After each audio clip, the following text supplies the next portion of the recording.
Really Tho. What's up, y'all? Welcome to the Season 2 premiere of the Really Tho podcast. It's your boy, Cookbook. And I've been excited about bringing you this guest, and I couldn't think of a more perfect way to bring him to you than the Season 2 premiere. Today, I'm sitting across the table with a good friend of mine. It's my man, Ryron Gracie. Say what's up to everybody, man. Hello. What's up? Yo, so I want to get into how, like, I know you and, you know, like where I met you and all that. But for those of, like, the two people out there that may not know who you, your brothers, your family, your history is, you can talk as little as you want or as much as you want. Yes. But just give them the history of who the Gracies are. Yeah, you might not know who I am. That's no big deal because I'm just one of millions. And the Gracie family, my grandfather, Really Gracie, from Brazil. The family's from Brazil. He's actually, you know, Brazil's first national sports hero. So Jiu Jitsu started in Brazil with my grandfather and his brothers. And my grandfather fought his whole life, you know, to prove the effectiveness of this self-defense system that we call Jiu Jitsu. Yeah. My father is my grandfather's firstborn. My father's Ryron Gracie, and he came to America in 1979, and he created the Ultimate Fighting Championship in the early 90s. So, wait, you gotta drop a bomb on that. People might not even know that. There's UFC fans right now. Well, and I called it the Ultimate Fighting Championship. Exactly. Which we don't call it the Ultimate Fighting Championship. That's too long. We call it the UFC. Right. So my father created the UFC. Exactly. And this idea stemmed from, many years of teaching jiu-jitsu out of my father's garage, our garage of our home and our school in Torrance, where challengers from other arts, everybody knew someone who knew the Gracies, and I do karate, I do kickboxing, so people wanted to challenge the Gracies all the time and challenge jiu-jitsu. Yeah. So they would come into our school, and my father would fight them, and my uncles, and of course, I'm a 12-year-old kid, 8-year-old kid watching these fights. Dude, so epic, man. After so many years, my dad says, wow, look at all these students love to come and watch these fights. Yeah. Let's do this on a large scale and create a show, and then they called it the Ultimate Fighting Championship. Sick. Your dad created the UFC, bro. That shit is worldwide now. Like Joe Rogan, freaking. It's huge. You know what I mean? And it was created because he created it to show the world how effective and how important it was to know how to defend yourself and how to learn jiu-jitsu.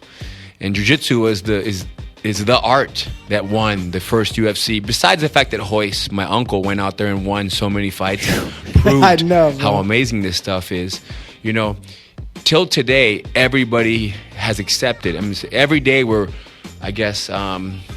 once again solidifying how important it is to know jiu-jitsu. Yeah. Whether it's MMA or self-defense or just, and even beyond that, just lifestyle and for an approach on life and philosophy. Jiu-jitsu is so powerful. So it's a big commercial. The UFC was a big commercial that my dad launched. And ever since then, we've been here just teaching that which was proven in the octagon. We now teach it worldwide. It's amazing, man. And for the, I just wanted to say how, I don't even know if you know this, of how I actually came to meet you and to start training when I did. It was probably around, I think we were trying to figure it out last time. It was like 08 or 09 maybe. I think it was 08. So now we're in 2018, so 10 years. Yeah, if you take a 9-year break, you'd be a black belt by now. I know, don't even remind me. Okay, it's like 8.5. I was here like a year and a half. Okay. I'd at least have skipped the brown. Yes.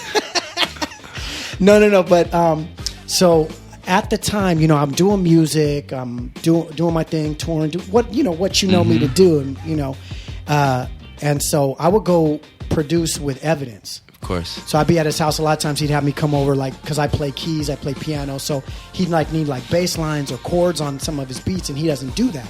So I would come over, I'd be at his house all the time, right? And so he had just moved into his new house at this time. And I was at a point in my life where I had always wanted to take martial arts my whole life, right? But I never did. So one, I want to take martial arts. I'm very into fitness. I'm a firm believer into all that. So I wanted it for the fitness aspect. I wanted to be more flexible. That was another goal of mine. But the number one goal that I had for taking martial arts was I wanted to create more discipline in my life, or learn how to be more disciplined. I really felt like that was a way to do it as well. So anyway, he moved into his new house, and on the corner of his new house, like where the main street is, was a karate like place, like a dojo or whatever you call it, right? Yes. And I mean, it's like looking back now, it's hilarious because it's like little kids and they're like, Kaya, Kaya, Kaya, Kaya. It's like, you know, but I hit him up and I was like, yo, man, I've been wanting to take martial arts, man. Do you know anything about that karate place on the corner? Like, maybe He laughed at you. Dude, he literally laughed at me. He fell out of his chair. He was like, you got to be kidding me. I go, no, man, I want to take martial arts. And like, I didn't know really nothing about jiu-jitsu, nothing about you guys, nothing. He goes, dude, no, you're not going over there. He goes, this is what you're going to do. You're going to show up tomorrow morning at 7 a.m. and you're getting in the car with me. I'm like, where are we going? He's like, don't worry about where we're going. I'm going to show you where to train martial arts at, not there. And I was like, all right. So I just showed up at 7, hopped in the car with him. We went, to the old spot where you guys used to be. And then he was taking a private lesson, right? So in comes this tall dude, confident. I was intimidated. And it was you, bro. You came in to teach him his private lesson. And he tells you, yes, my man, he wants to take martial arts, so show him what's up. And I don't know if he told you about the karate place. Hopefully No, he did. I did not know that Good. story. So but I've seen that karate place. You know what I'm talking about, right? Yeah, we've eaten over there at some restaurant nearby. Yeah, and yeah. I walked by the karate place. Yeah, it's like little kid. Yeah. And hey, maybe I would have learned some discipline. Maybe I'd have learned some. No, it would have for sure boosted your confidence. Yeah. But I'm so glad. I'm so thankful that evidence was like, no, you're not doing that. You're going with me. I'm taking you to the realness. And little did I know that him and Raka have been training with you guys for years. You know what I mean? Especially Raka. He's like insane, Yes. and I had no idea about this side of them. And I've known them for a few years. The whole, martial arts, this whole thing. Yeah, So- you have to listen to their lyrics. Well, I did, but I didn't really put 2 and 2 together. You know what I mean? Now when I Yeah. go back, I hear all the references. I'm like, Yes. oh yeah, armbar. Oh yeah, you know what I mean? Yeah, Gracie Academy, hallway loiter. Yeah, exactly. Yes. I didn't even know that. I didn't even realize. I thought oh, that's probably a private school or something he went to, when he was a kid or something. And so here I am. I step in and I remember you had me. No, you mounted me. This said, let me show you how we do here. So you mounted me, said, all right, get me off of you. And I'm like, all right. So I'm like, as people do that know nothing. I'm like, and I'm trying my best, and you're just controlling me. Yeah, for anybody who comes in for their first class, Yeah. we put them in a position that we know is very scary and where nobody wants to be. Yeah, and it was uncomfortable. And we It ask you, doesn't feel and good. but it was uncomfortable, but Yeah. I didn't do anything to hurt you Nope, or scare you. nothing, So nothing. we hold you down in a very casual way. And we say, hey, listen, you don't want to be here. This is very Yeah. inferior. I'm going to hold you down really lightly. How would you escape? Yeah. And nobody ever knows. Of course not. Of course And then not. we reverse the roles and have you hold us down. Exactly. And then we escape in 1 second, and you say, wow. That's And you say, exactly do it right. again. And then we do it again. And Yep. then we teach you. And then you walk off the mat saying, man, I was Yep. in a position, I was in a place where I had no plan. I had no idea. Yep. I was done. Yep. And then they showed me 3 simple steps. Yep. And I escaped. And then you say, you know what? I want more. That's if you can exactly give what me happened. one. If you Yep. can give me one serious situation or a problem, because it is a problem. Yeah. If you don't have an answer, it's a problem. Absolutely. I fully agree. Right? But if someone's holding me down, it isn't a problem. It's just a situation. It's just a moment. Yep. I just have to do what I already know. So Exactly. it becomes addicting. You just want 2, 10, 30, Yeah. 60. Give me 100. Give me 200 scenarios I've never seen before and I have no answer for.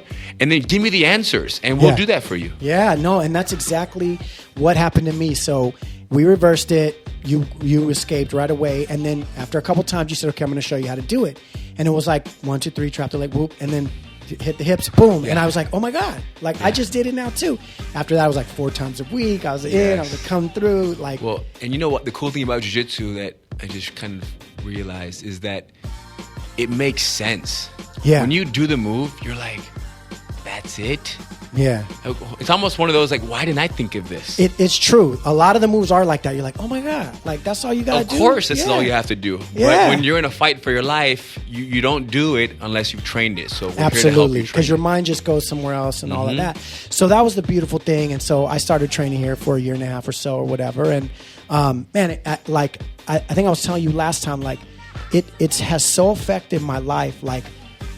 For the longest time, I would, even when I stopped training, I would literally dream about training. I would dream and I would be rolling or doing even just the combatives or different maneuvers. That's how impactful jiu-jitsu was on my life. And even now to this day, I still like go through the things that I still do remember, like in my brain, scenarios. Like if I step into a scenario, I my mind just automatically goes to like, okay, what would I do? Like, and I start seeing the maneuvers. You know, I don't know how well I would actually execute them, but point being that it's such.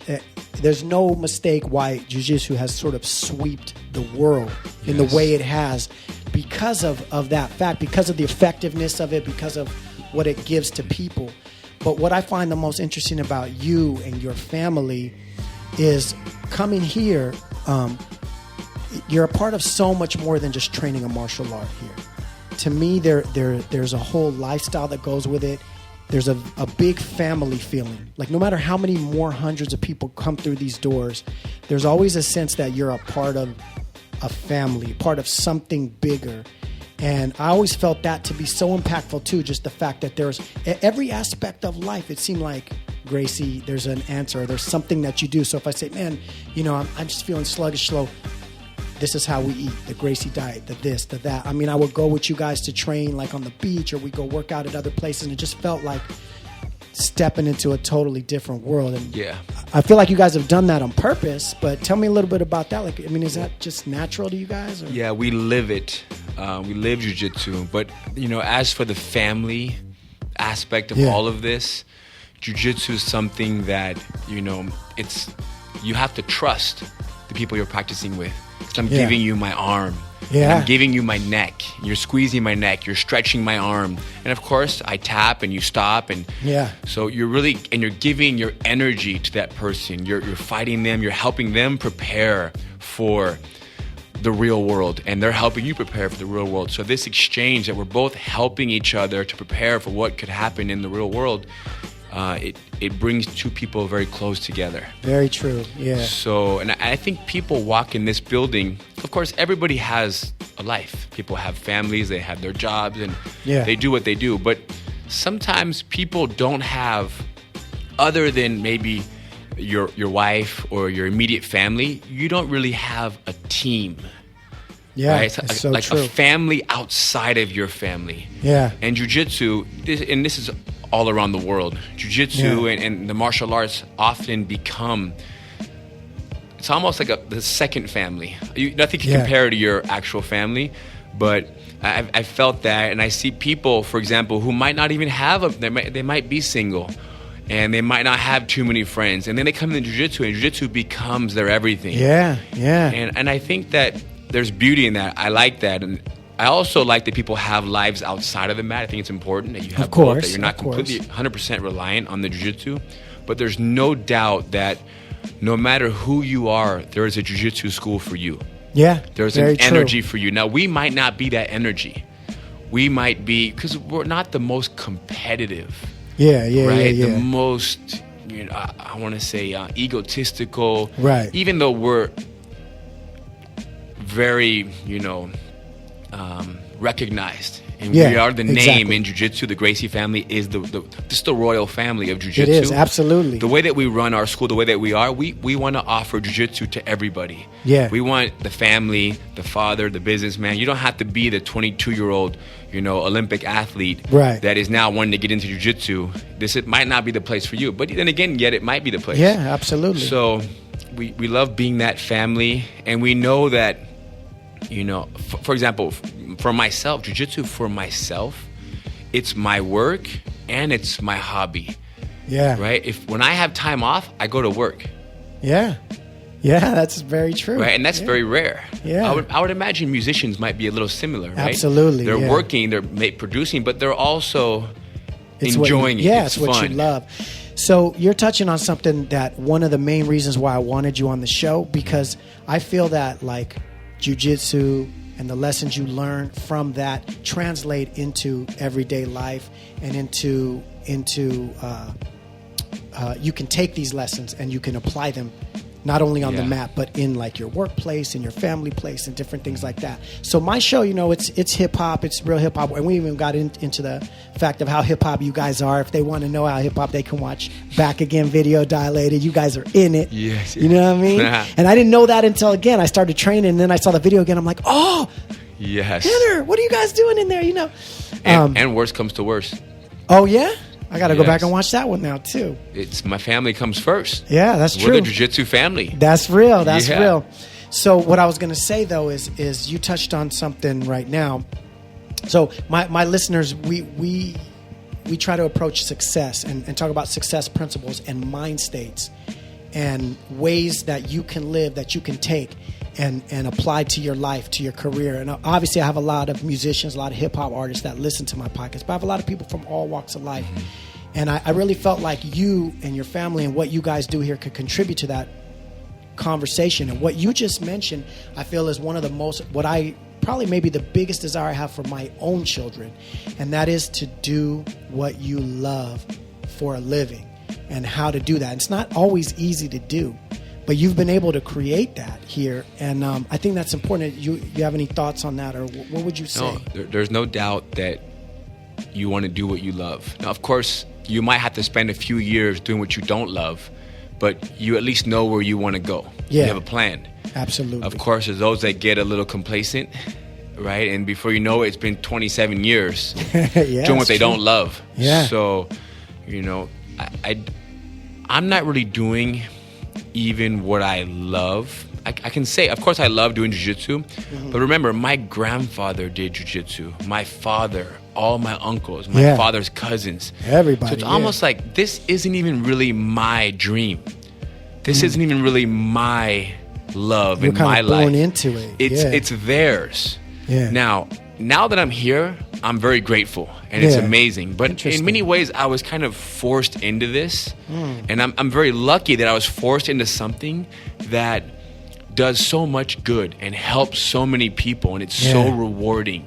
And that's one of the main reasons why it's important to do what you love, especially for me, because what I do is so rewarding. Whether Yeah. I'm helping a 7-year-old kid that's been bullied for the last year or a month and can't go back to school, or an adult that is intimidated in the workplace and is afraid to go back to work and is having problems with someone in Yeah. their work, whether it's a woman being treated and a man is crossing the boundaries, Yeah. right, and disrespecting her at work and not respecting her space.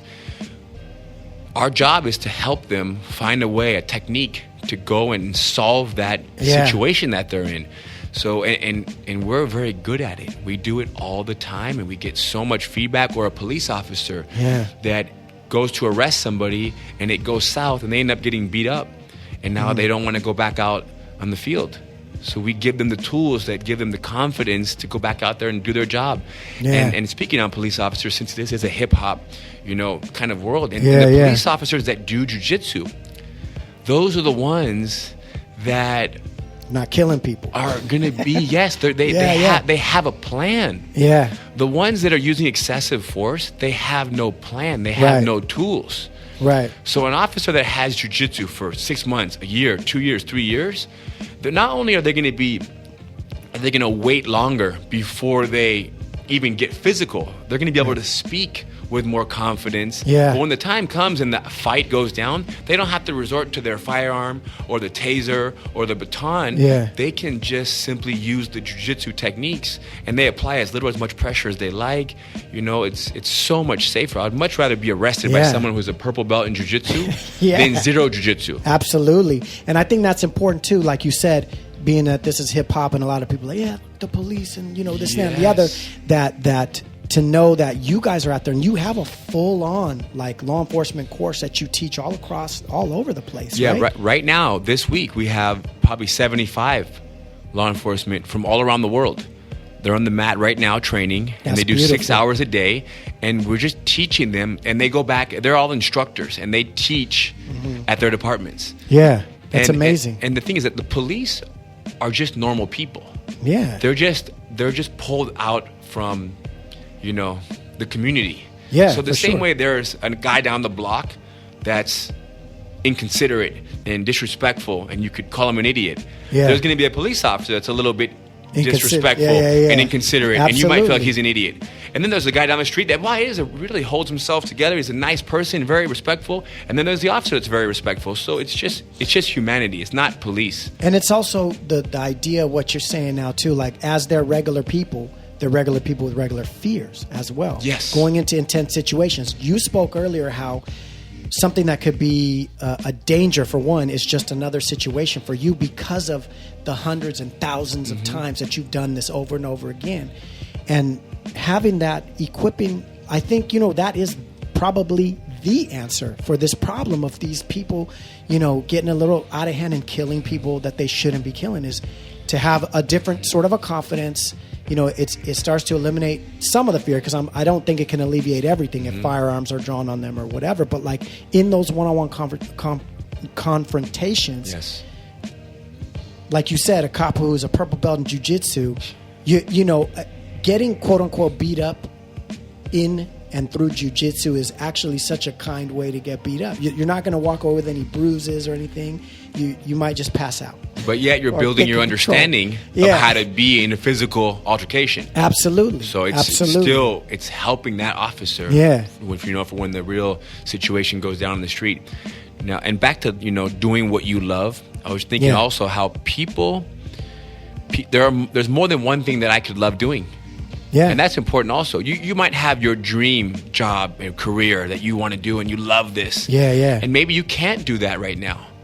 But what else can you do that you can, I guess, because it's currency, right? I might not get paid that well to do an event, in Georgia next month. Yeah. But I'm in terms of monetary, but I'm going to be paid in maybe gratitude.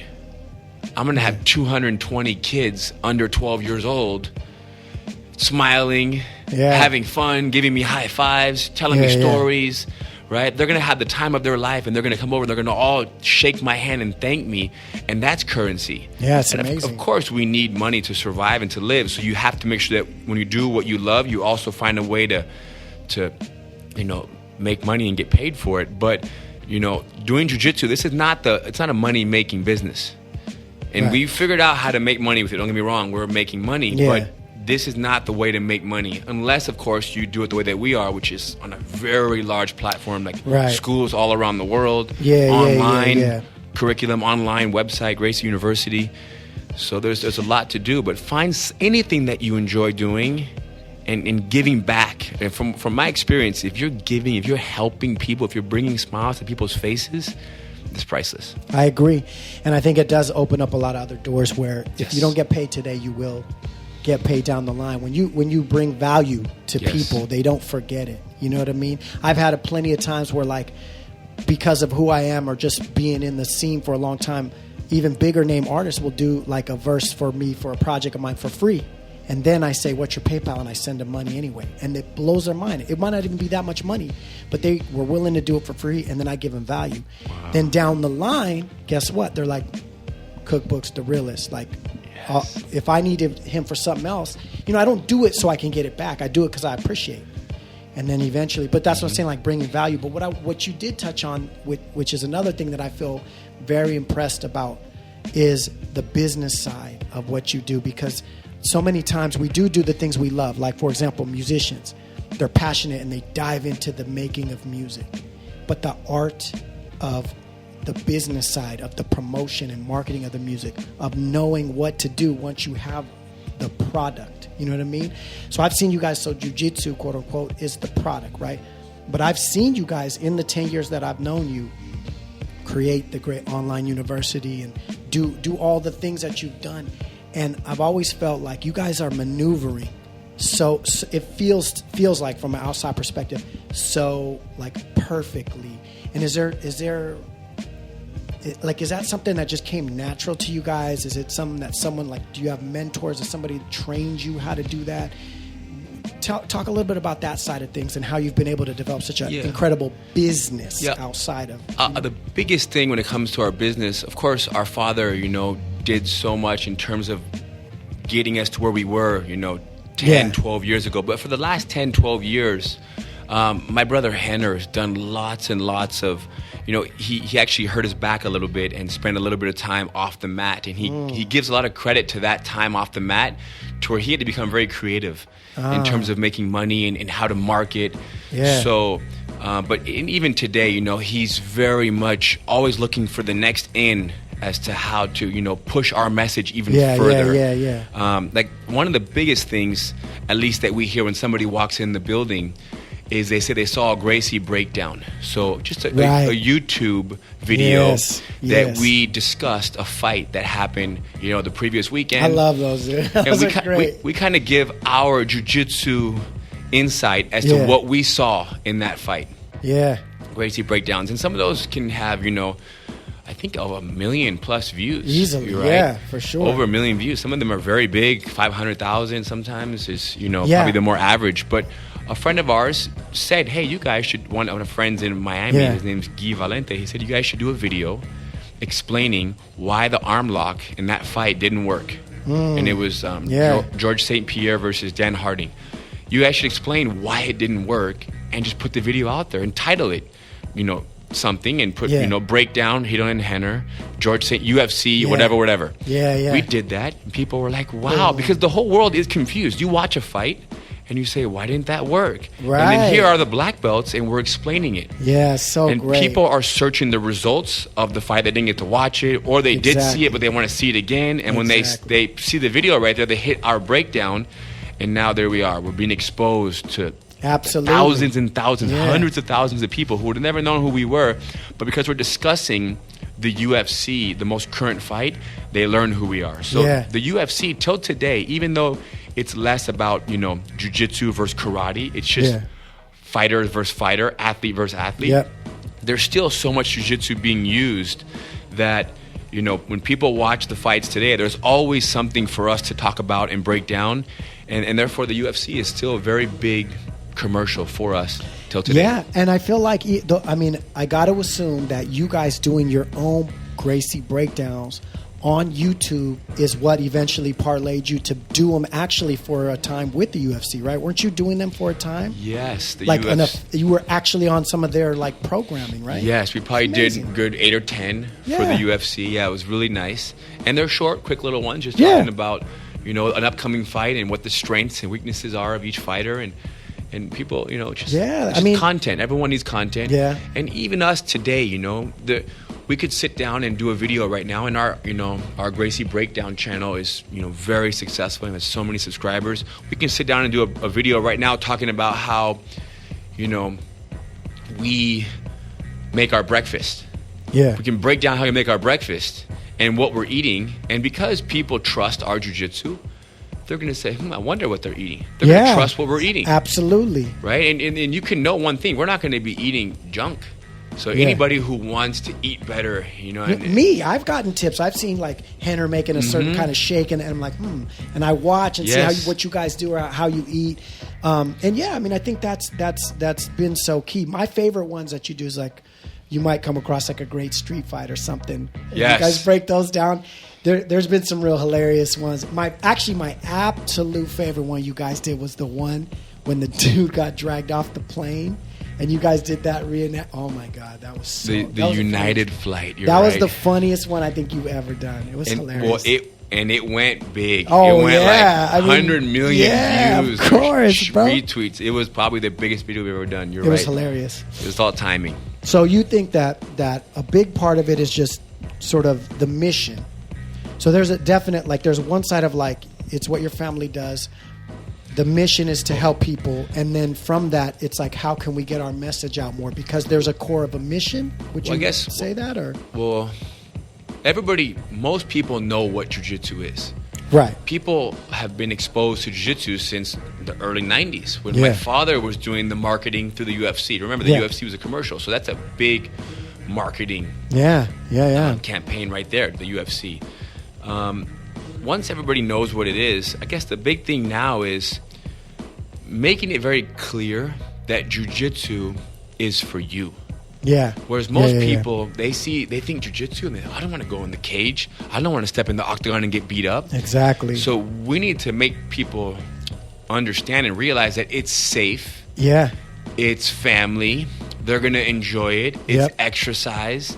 It's principles. It's a mindset. It's technique that will help you build confidence. It's going to keep you moving, right? If you don't use it, you lose it. So keeping our bodies very active. Yep. So I think that's our number one focus right now. Is it's very true. if you think martial arts, think no further and know that you'll be protected here. We have a plan for you, and it's safe. Yeah, and you know what's funny that you say that? It's dead on, because my son, I've been telling him since he was, probably 4 years old, when you're old enough, I'm going to take you, you're going to train jiu-jitsu, Papa's going to start again, and we're going to go together, blah, blah, blah. And so now that he's old enough, and I was here a couple weeks ago with you, like I was talking to him about it, and he was acting all apprehensive. And I said, hey, what's wrong? And like you said, it's about educating people about what jiu-jitsu really is. Because I think in his mind he was going to have to hit people and kick people, or they were going to kick him or hit him.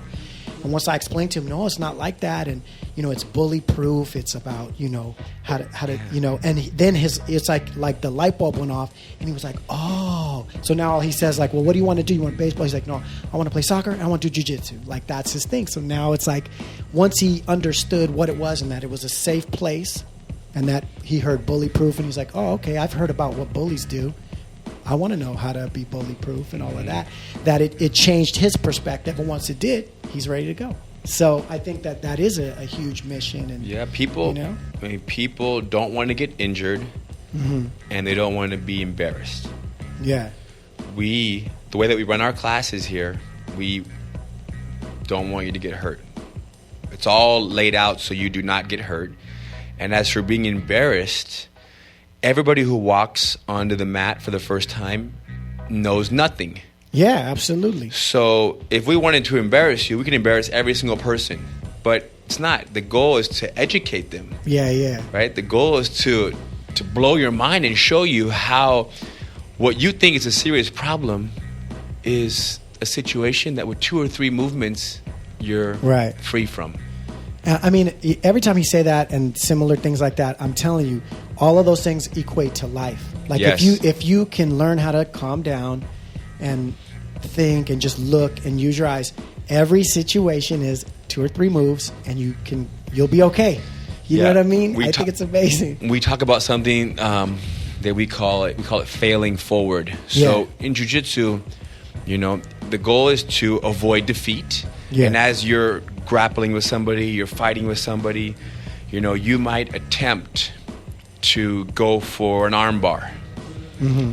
And when the person, defends your armbar and rips their arm free, you can kind of keep fighting for that lost armbar. Mm-hmm. And like, I want it back. And, I guess you're mourning the loss of the armbar. But then you're not going to be present to see what they left behind. So they might have taken the armbar from you, but they left their neck right there. Right. So if you're too attached to this armbar, you'll never see the neck. So failing forward is the idea that, once the armbar is lost, be the first to acknowledge it. And then right away, you're looking out for the next opportunity. So it's the same thing in life. Absolutely. When you lose something, when you miss an opportunity, you miss it, accept it, and now full presence, full awareness. And what's next? Because it's only a matter of time before something else falls in your lap. Yeah. And just be in a position to receive it.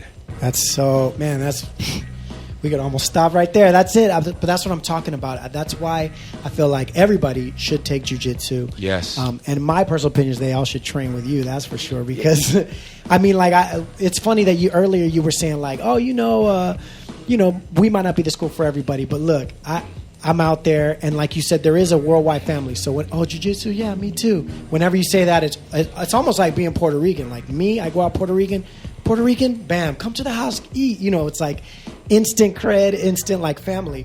And I'll go out there and I'll say, yeah, I used to train jiu-jitsu too. And as soon as I say, yeah, I used to train with the Gracies, it's like, oh, what? Like, and it's like this, like, honor all of a sudden. Remember, you're saying I name dropped the shit out of you. But you're saying the Gracies, but there's 70, 80 Gracies today. But mostly I tell them your guys' correct, names but they don't know. They all kind of sound the same. Yeah. All these R's that sound like H's. Nobody can tell the difference with you guys.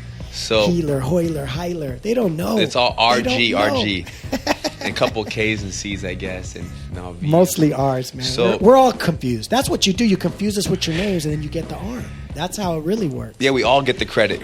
We're all working together, and then everybody wins. Everybody gives a little bit. Yeah. So one more thing that we talk about a lot is the idea of being comfortable in worst case scenarios. Yeah. Right? Being That's able to good. find comfort like under pressure. Yeah. Being able to perform under pressure. Yeah, yeah, And yeah. the analogy is if somebody who's 100 pounds heavier than me in a street fight gets me in a headlock and we're on the ground on the side of the street, that's not a problem. Right. Right? For you. For me, it's not a problem. Yeah. And if you can make it to get to a point in your life where somebody 100 pounds heavier, 70 pounds heavier, headlocking you is not a problem, then what is a problem? That's true. That is true. Right? What is a problem? And of course, even I today, like when sometimes things will happen and I might be a little nervous and a little like, Sure, yeah. because I'm still a human. But I would say I'm pretty quick to kind of find myself and kind of, recalibrate myself and Yeah. center myself. And I think it's because jiu-jitsu. Now, I don't even know life without jiu-jitsu. Right. But I do hear stories every week, every other day, somebody telling me how something happened in their lives, and because of jiu-jitsu, there was a huge deal going down, big negotiations, big deal, and they were able to keep calm and keep cool, and they didn't Yeah. overreact, and they secured the deal, and they give the credit to jiu-jitsu. Yeah. That they didn't feel like this pressure to have to respond right away or to be right. And they Yeah. stayed cool and they, gave their demands and things went their way. It's because they were cool because of jiu-jitsu. They were relaxed and they were patient. Yeah. So, all of us can use a little more patience in our lives. For sure. All of Yeah, us yeah, can yeah. use a little more strategy. Yeah. Right? Whether it's dealing with your wife or your boss or the person in the street who's attacking you in a headlock, right? A little bit of strategy goes a long Yeah. way. So just knowing how to respond, how to speak, how to listen first. Yeah. Don't feel like, for example, jiu-jitsu is the art of self-defense. It's the art of survival. Yeah. And oftentimes when people are especially two men that don't do any martial arts, they're in this position where they're arguing with words first, and then there's physical pushing. Mm-hmm. Both people usually want to be as loud and as strong and explosive and as fast as possible as soon as possible. Right. But when it comes to like a conversation, there is value in sitting back and staying quiet and listening. Yeah. Right? Whether it's someone in your office, in the work that you have, or it's your wife, let them talk, say it all, take it all in, and then chew on it, and then give your response. But after you've heard it all, Yeah. don't get into this arguing, this battle of words and yelling and who can be louder. That's not jiu-jitsu. Yeah, you're right. I mean, being it's a like what very you said good about the listener. arm. It's the same thing as the arm. Like, don't try to hold on to that arm, man. Let it go and see what's next. Yeah, yes. And as for the argument, not even about letting it go, but be open to Yeah. hearing the person. I'm ready to learn from anybody, and if you have an opinion and it's different from what I believe, and we're arguing, you can say whatever you want. I'm not attached to my beliefs, Yeah. and you can say what you want, and I'm going to truly listen to understand, and then after you say it, I'm going to explain how, it makes perfect sense. I can see why you think that. Right. It makes sense why you feel that way. Yeah, yeah. And I feel this way for this reason. And when you listen to somebody, what do? They'll listen to you. Yeah, absolutely. Yeah. I mean, because most of us, we really just want to be validated, right? We just Yes. we want to be heard. We You know, wanna be heard. like we're doing all these things artistic wise because we want people to hear us or see our painting or whatever the thing is that we're doing, or even in business and getting recognized. And what we want to be validated. We want to be, and I always try to say, like, everybody has value. And I feel like a lot of us, a big problem, and maybe you can talk to this, a big problem with a lot of us is that we just don't do enough stuff on purpose. Like, life just kind of happens to us.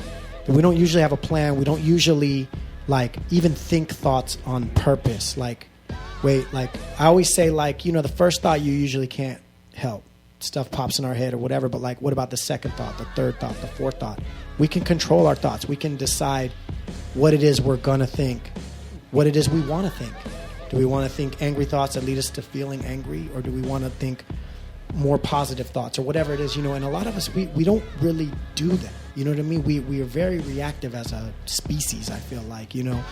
And I always find that the people that are achieving more, that are going to higher levels, this is what they're doing. They're thinking on purpose. They're doing things. Everything they do seems to be on purpose. They're not just casting their fate out there and seeing what happens. You know what I mean? Do you feel like that's? Yeah, I think that's jiu-jitsu. Yeah, that's what I was going to say. Yeah. All we do is think on purpose. Yeah. What if someone does this? What if someone does that? Right. What if when they do this and we do this, then they do that, and then I do this and then they do that? It's unlimited paths that a fight can take. Sure. Right? So I guess the same goes for a conversation or for everyday life. Absolutely. What if I lose someone that I really, really love? Yeah. Right? How often, or what if somebody verbally attacks my wife, insults my wife? Or what if someone steals from my wallet in my locker here at the gym? Like, these just, because I want to have a plan as to how I would respond to each of these. For sure. And what if my child comes home at 11 when I wanted her home at 10 p.m.? Right? Yeah. What if? Yeah. How do I respond to that? And if you don't plan these things, when it comes, then we respond with emotion and with no plan. Yeah. But if we think about it, just for example, my child's only 4 years old and 2 years old, so they're not anywhere near being out to 10 p.m. But I hope not. Yeah. But if your child comes home at 10 p.m. and the response is, "Why are you late?" Yeah. That's not the jiu-jitsu response. Right. First of all, they're already home. So the response is, "Hey, is everything okay?" Yeah. Because I have no idea what happened. Yeah. Right? Yeah. Even my wife, she usually comes home on Tuesdays at like 10 p.m. from her work. Yeah. If she comes home at 11:30 one night and doesn't call me or text me, my response isn't, "Where in the hell were you?" Yeah. My response is, "How was your evening? Is everything okay? Right. Are you good?" Because I want to check in. I don't know if she had a flat tire, she got in a car accident, and she just Ubered home. I have no idea. She lost her phone. She was robbed. So you want to talk to the person, and then they're going to tell you the answers. Yeah, absolutely. And then from there, you can insert, I would appreciate it if you would send me a message when you're going to be an hour and a half late, if you could. That's it. Yeah. It's communication. It's just... Yeah, it's amazing. I mean, we all can learn that, use that lesson. You know what I mean?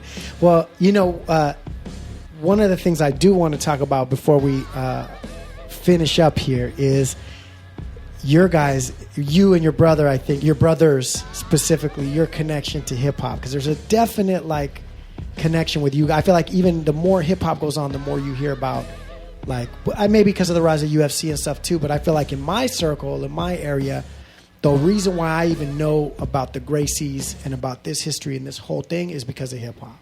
You know what I mean? So, did you guys grow up listening to hip-hop? Did you grow up, is that, the music of your... Or did you just, start to know through, Evidence and Rocka? Or, how did all this come about? Because I'll tell you what, when I used to train here, everybody used to tell me, all these different hip-hop dudes that came here. Matter of fact, people used to always ask me if I was Dirt Nasty. You know who Dirt Nasty is? The actor? Simon, yeah. Dude... Because they would kind of hear that I rap, and they would kind of, that dude raps or whatever. So I'd be changing the locker, dude, you rap, right? Yeah.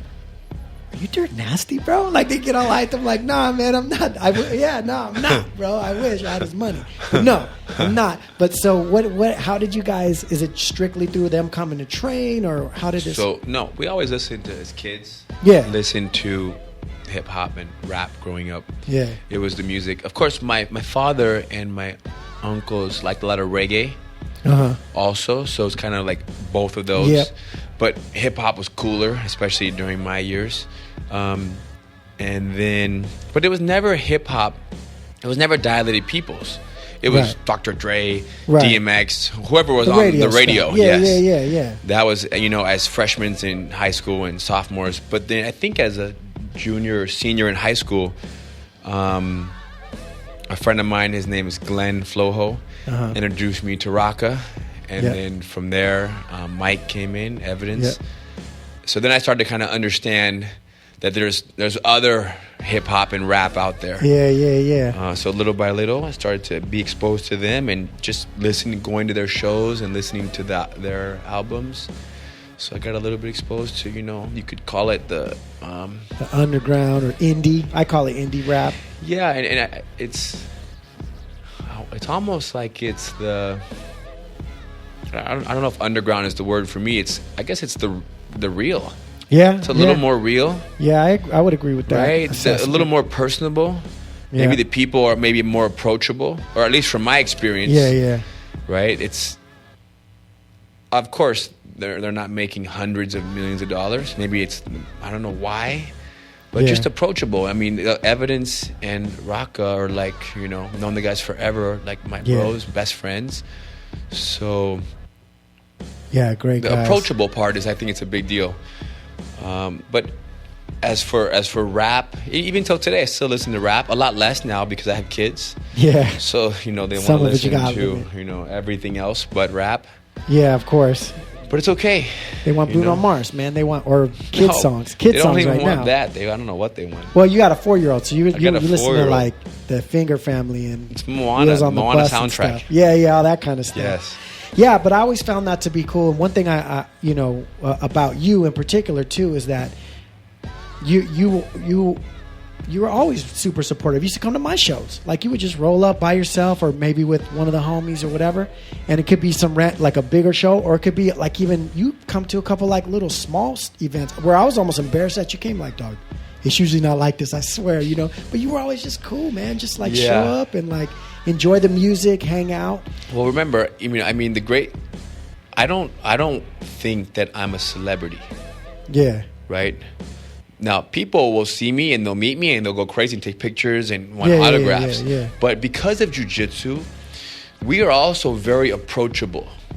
In general, martial artists, because you're on the mat. Even MMA fighters, you can go to a gym and be on the mat with Michael Bisping, George St. Pierre. The guys are all on the mat training together. So everybody's right there.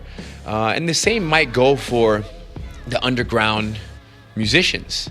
They're a little bit more like they're you're approachable. In the mix more. They're in the mix. So as for me going to a show, it's no problem, because for me it's like, man, I had no plans Saturday night anyways. Right. Yeah. And my girlfriend is traveling, and I'm gonna go hang out and then go out to the show, go hang out for 40 minutes, half an hour, and then go somewhere else and just drive to the city. Yeah, it was cool, man. I used to love that, and I used to love kind of like I always try to learn from people the same way you do. And I used to always love how, like in business, they'll say, like, always be selling. Like, there's a way that you carry jiu-jitsu with you everywhere you go.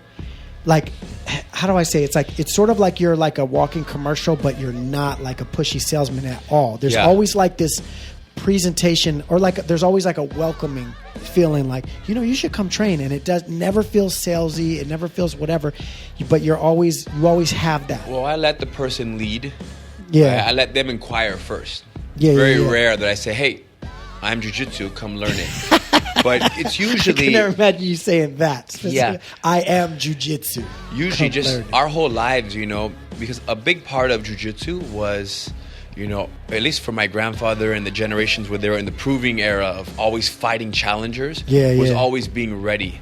So the idea of, taking care of your body and eating well and resting well and sleeping at a reasonable hour, these things are so we're always ready to fight. At any moment, we're ready to fight. So even I myself, even though I'm not in a proving era, and if somebody wants to fight, of course we're going to fight them.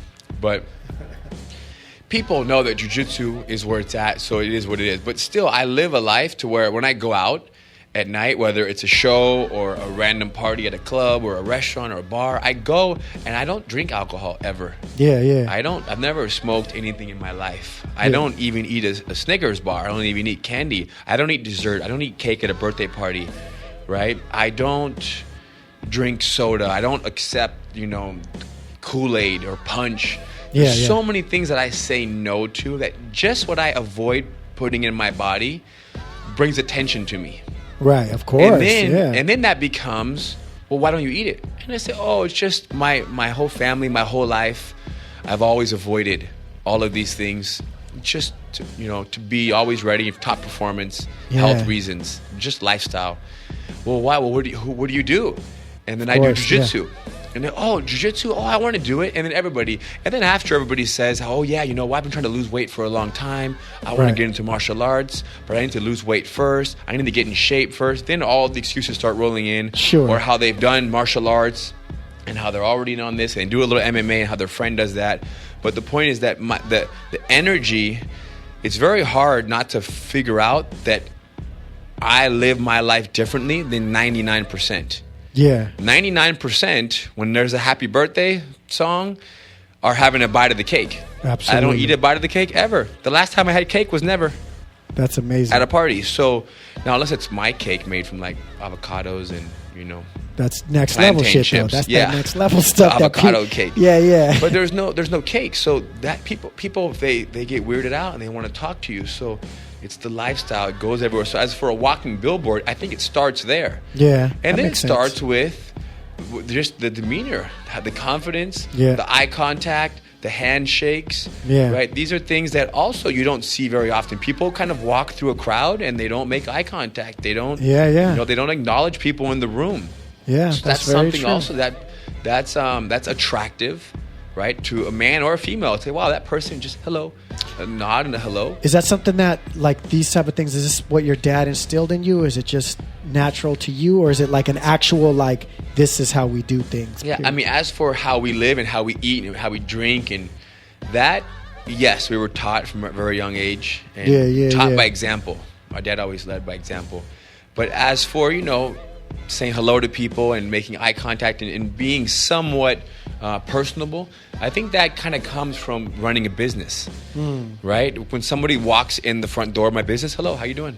Sure. Because everybody's here because they want information on self-defense, right? Yeah, absolutely. On confidence, on lifestyle, on whether it's, like I said, woman, man, child, whoever, police officer, attorney, family man. So it doesn't hurt. And there are some like Anderson Silva, the fighter, for example, amazing, greatest of all times. Yeah, jeez. Anderson Silva, he's somebody who goes out of his way to say hello to everybody in the room. He'll walk around, hello, shake your hands, hello, I'm Anderson. Very so cool. It's a very special person. Absolutely. By no means am I like him, but the fact that he does that, it says a lot. Number one, it says that he's confident. And number two, he's really... he wants to make a comfortable environment, especially if you're anywhere near like an intimate place or like 2 or 3 bedroom house, for example. Yeah. He says hello to people, and that's just so cool. Yeah. To come over and say hello, and it just makes it a better experience for him and for them. Everybody said hello.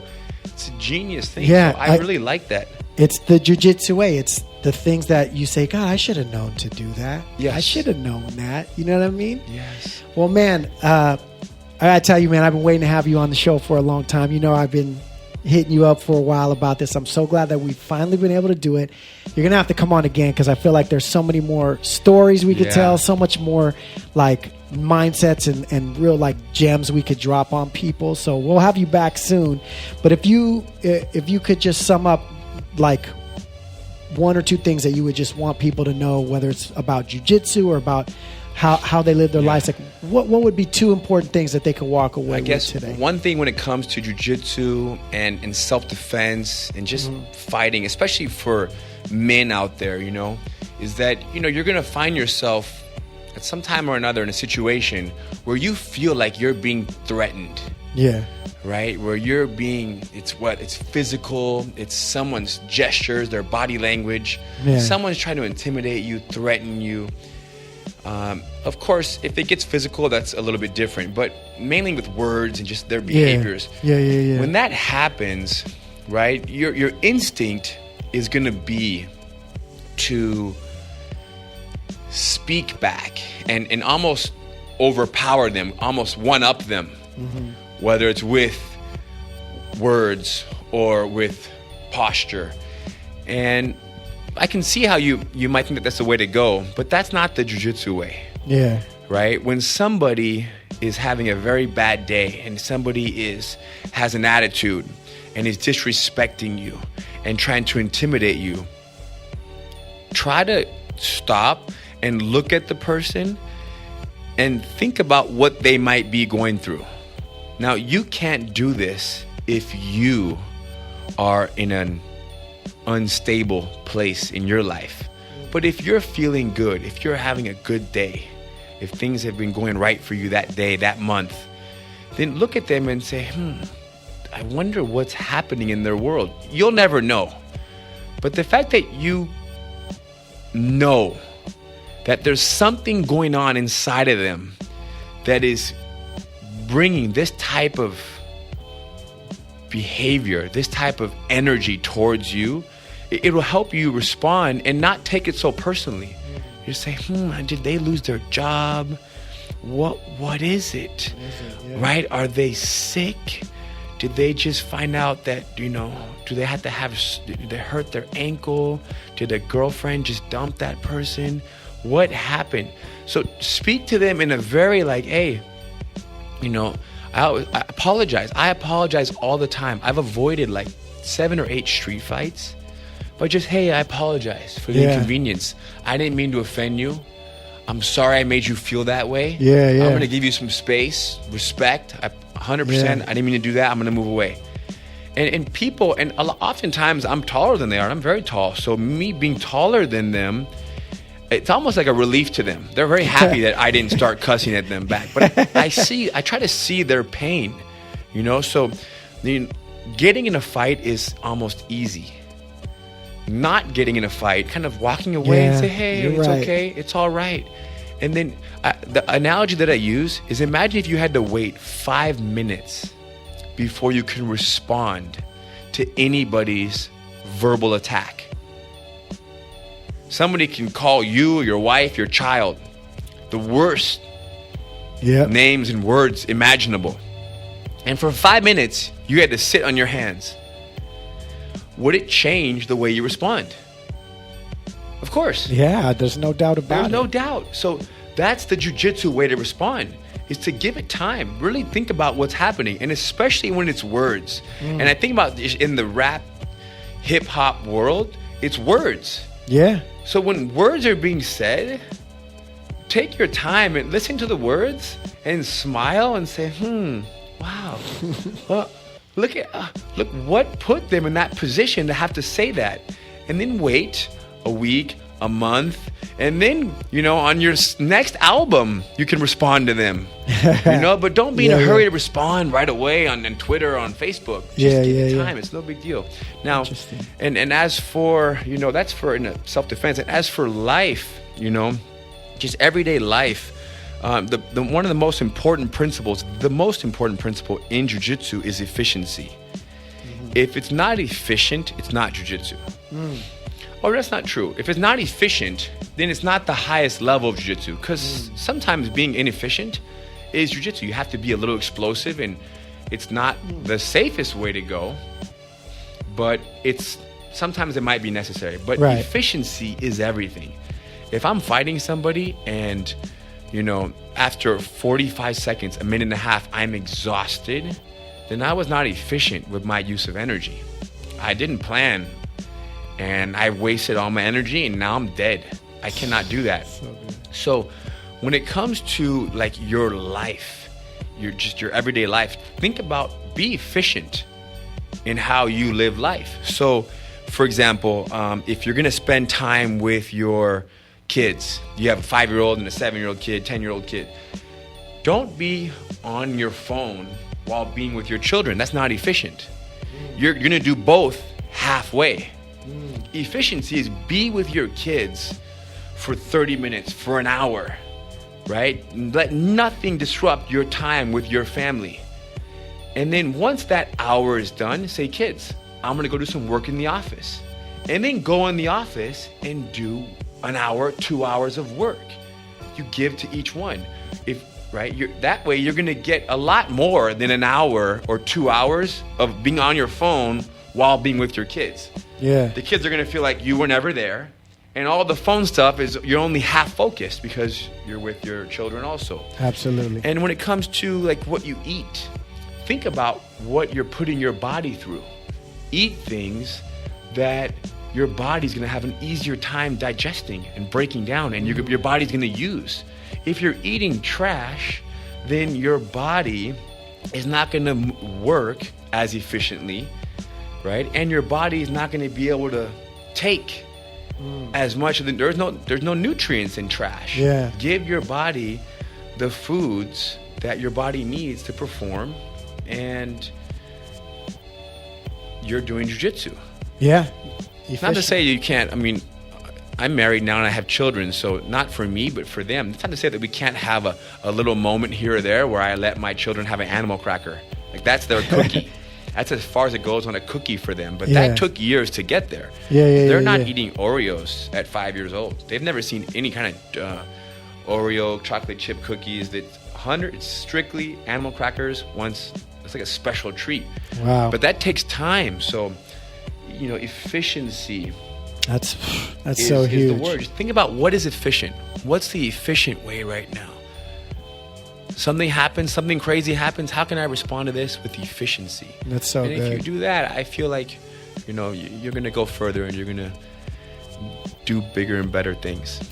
Man, you got me all excited, man. I can't wait to start coming around here again and training, bro. It's so awesome, man. Yeah, That's good stuff, bro. I feel like, it's almost like, it would be interesting talk would be 10, 15, 20 everyday scenarios and how we can apply jiu-jitsu. Just anything that happens. Yeah. And how we can apply jiu-jitsu. And what you're going to realize is that it's all kind of the same. Once you know how to apply it to 1 or 2 or 3 scenarios, you can apply it to 10 through 20 scenarios, right? How you do anything is how you do everything. Come on, man. Right? Killing them right now. You just cracked the code. And someone the other day said to me, they said, Hiron, have you had any real big hardships in your life? Like really big challenges and struggles? Yeah. And I kind of froze because the answer is yes, but I didn't feel like they were very big hardships and struggles. And the reason why is because since I've been the 3-year-old, 5-year-old, I've been hearing things like, there is no problem. This is just a situation. And in time, we're going to figure out a technique to solve this. So everything is just a situation, and it's only a matter of time. The answer might not be here right now, but the answer is coming to us. So it's always been like that. So even in a time where like something can be very, very serious, my mind looks at it like, wow, this is really, really, really serious, but we got this. Nice. The answer is coming. It's not that bad. It's not that bad. It's going to be okay. We got this covered. We're going to solve this pretty soon. So it's almost like it's not fair to ask me if I've had those, because I have had them, but I've never had them without jiu-jitsu. And jiu-jitsu is a tool, right? It's a philosophy. It's a mindset. It's an approach. It's a technique. It's whatever you need it to be in whatever moment of your life. And in moments of hardship, what I needed was support. I needed was a plan. I needed comfort. And jiu-jitsu was all those things.